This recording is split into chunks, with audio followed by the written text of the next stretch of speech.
Hello mga kamars, at tayo nga po pala ay magluluto ng merienda. Turon, with langka. Yan, may saging na rin po. Yung saging po ay hiniwa ko na po at minalatan ko na.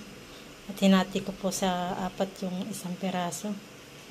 Saka rin po yung langka. Hinati ko na rin po.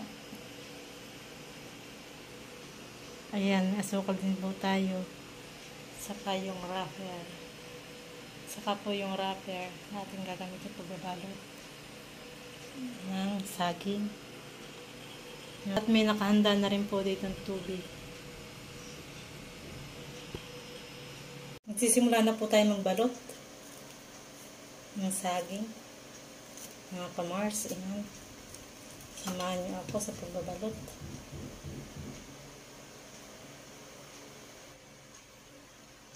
Malinis nga po pala yung kamay ko. Nalagyan natin asukal.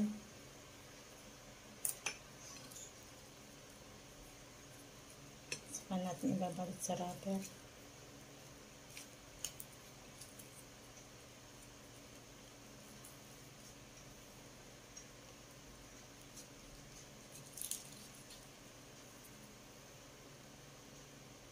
Saka po papahilan natin ng tubig para po hindi bumuka. Kakabalot natin.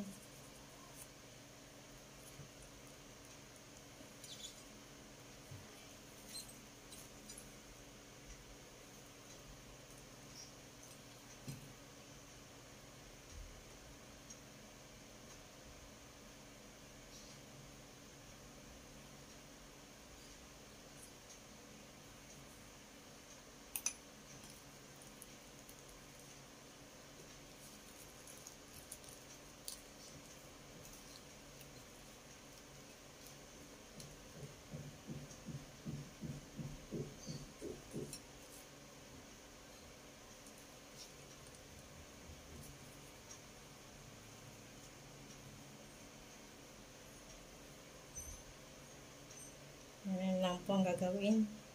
Ilagay si saging, ilagay si langka, ilagay si asukal, balutin ng wrapper ang saging at langka, paikutin,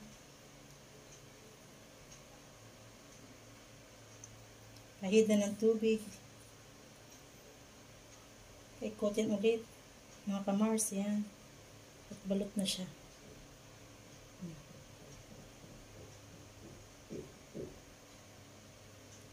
Parang tayo, pinapaikot-ikot ng asawa. Mga kamars.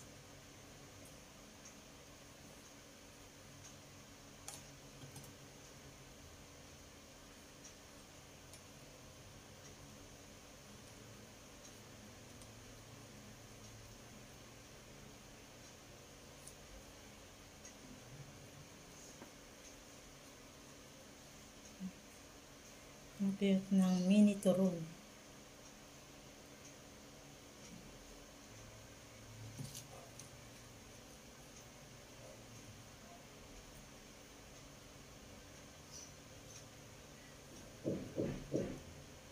Ayan, pwede rin po itong pambinta. Pwede po kayo maging negosyo.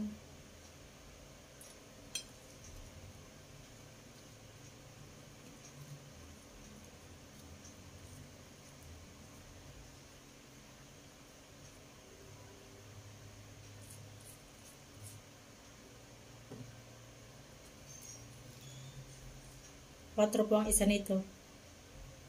Pag po ako nagtitinda, ay 4 po ang isa.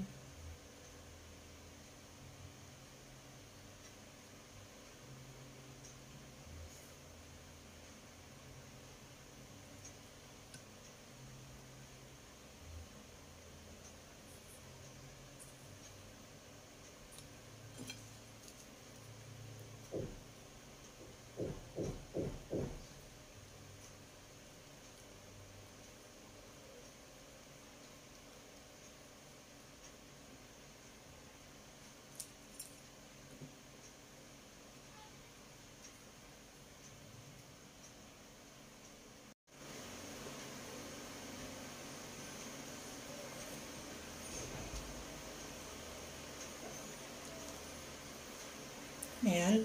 Tapos na po tayong magbalot mga kamars ng ating turon. Magsisimula na po tayo magprito ng turon. Hintayin lang po natin mga kamars na uminit yung mantika bago natin ilagay yung turon. Mainit na po yung ating mantika. Ayan, magbumuntog na po tayo.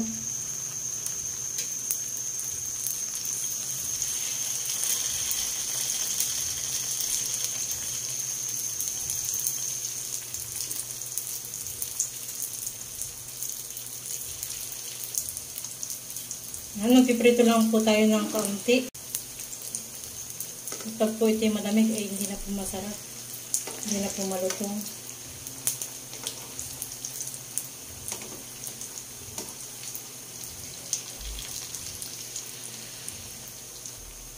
Lagyan po natin ng asukal. Kulay pula po ang aking inalagay.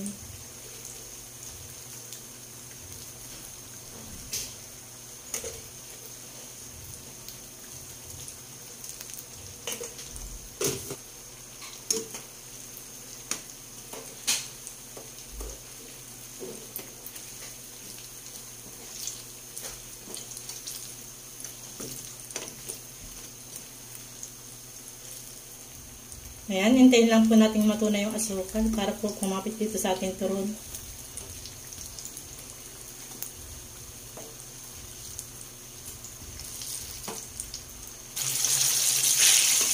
Natunaw na po yung ating nilagay na asukal.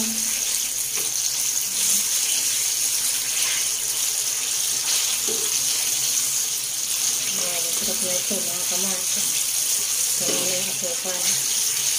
Kumapit na din sa ating turon.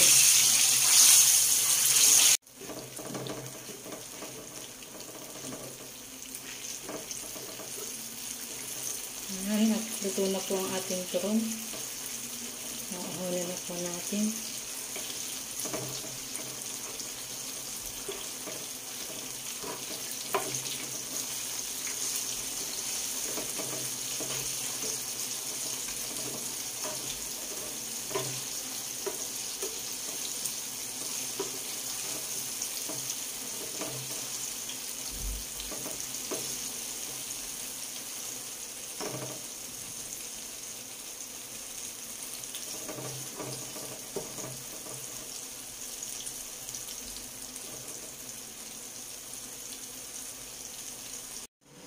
Ayan, at naisalin na po natin sa lalagyan, sa pinggan, ang ating turon, mini turon.